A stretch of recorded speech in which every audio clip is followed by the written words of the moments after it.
Speaker, my question is for the Premier. I want to share with you the concerns of the co-owner of First Choice Supermarket in Markham.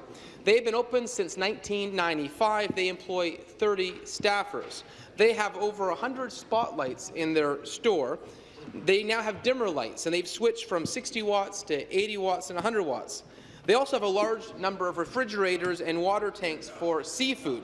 In their last year's hydro bill, the increase went up another 15%.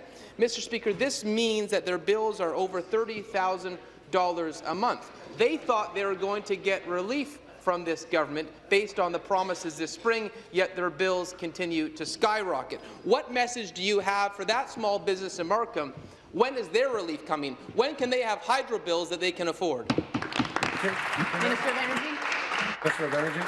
Thank you, Mr. Speaker. I appreciate the Leader of the Opposition raising the question because our government has brought forward new supports for many small businesses, but we continue to work, Mr. Speaker, to additionally find more programs to help small businesses. When it comes to grocery stores, Mr. Speaker, while I don't know all of the details of that particular store, there are other grocery stores, Mr. Speaker, that have been working with their local utilities to find out which programs that they can qualify for through the Save on Energy program. One grocer in my riding, Mr. Speaker, is able to save 22% by actually utilizing the Save on Energy program, Mr. Speaker, implementing many of those programs, and then seeing those reductions.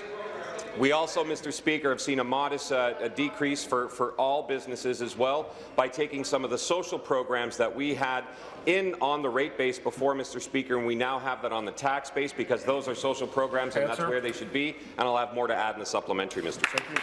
Supplementary. Mr. Speaker, again to the Premier. A lot of businesses expected, after all the hyperbole in the spring, there's going to be relief. All these TV ads saying there's going to be relief. It's not just the one restaurant in Markham. You know, I have a letter here from another restaurant, Rule G Seafood Restaurant in Toronto's Chinatown. They're saying, where's their relief? Where's their hydro relief? In 4 years, their hydro bill has doubled. This is despite the fact they've actually reduced hours in recent years. They're reducing their consumption and their bill is skyrocketing. The Premier promised relief. They did not get it this summer. So my question, Mr. Speaker, is this. When can Rule G Seafood in Toronto expect the relief that you promised in the spring? Again, Mr. Speaker, very happy to rise and talk about the Fair Hydro Plan. That's a 25% reduction for 500,000 small businesses and farms right across the province, Mr. Speaker. And we know, Mr. Speaker, we recognize, this government recognizes through the Fair Hydro Plan, which is our plan, Mr. Speaker, something that I know the opposition is still trying to search for. But, you know, on this side of the House, Mr. Speaker, we've made sure that the Save on Energy program actually will provide relief to many of these small businesses. I encourage these small businesses to actually reach out to their local utility to find out which programs they can qualify for. That's why we continue to talk about these programs and encourage them to apply, Mr. Speaker. Because when I go to community to community to community and we talk about these programs, many of the small businesses that I talk to are saying they didn't know that these programs exist. And when I'm doing that, Mr. Speaker, I'm usually in an opposition riding, which just shows the fact, Mr. Speaker, that they're not talking to their constituents about what they can do to reduce their rates. That's something we'll continue to do on this side of the House, Mr. Speaker. Final supplementary.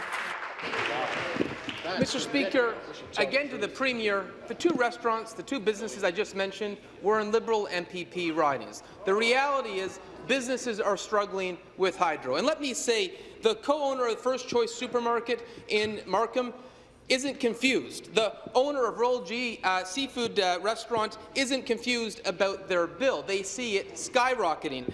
But yesterday, 2 days ago actually, the President of the Treasury Board said people find their hydro bills quite confusing. What people find confusing is this government has allowed hydro bills to skyrocket by 300%. What people find confusing is the Liberals can charge you $100 for using no power.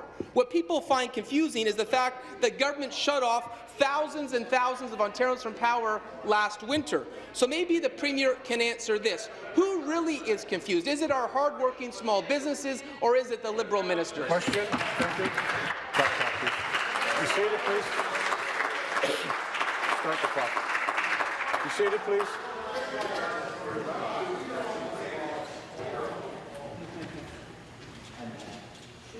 Thank you, Minister. Thank you, Mr. Speaker. There's no confusion when a 25% reduction is coming on everyone's bill, Mr. Speaker, and 500,000 small businesses and farms right across the province. But let's talk about what's confusing, Mr. Speaker. Is that party in favour of sex education or not, Mr. Speaker? Because we've seen lots of notes about that. We have no idea. Are they confused about what to do with energy or not what to do with energy, Mr. Speaker? Because you know what? We're over 200 days now, and we're waiting for a plan, an iota, something that they could do to actually help people. But you know what, Mr. Speaker? All they can do is vote against. Vote against a plan.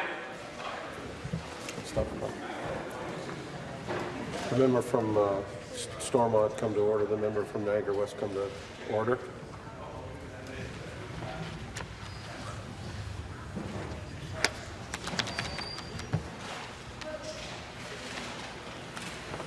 Mr. Speaker, they voted against a plan that even the Ontario Chamber of Commerce has highlighted, that they have the importance for small business and challenges that they face, that regional chambers are getting the support from the Ontario Chamber to work with small businesses specifically, Mr. Speaker. They continue to vote against helping the people of Ontario. We'll continue to work and benefit the people of Ontario.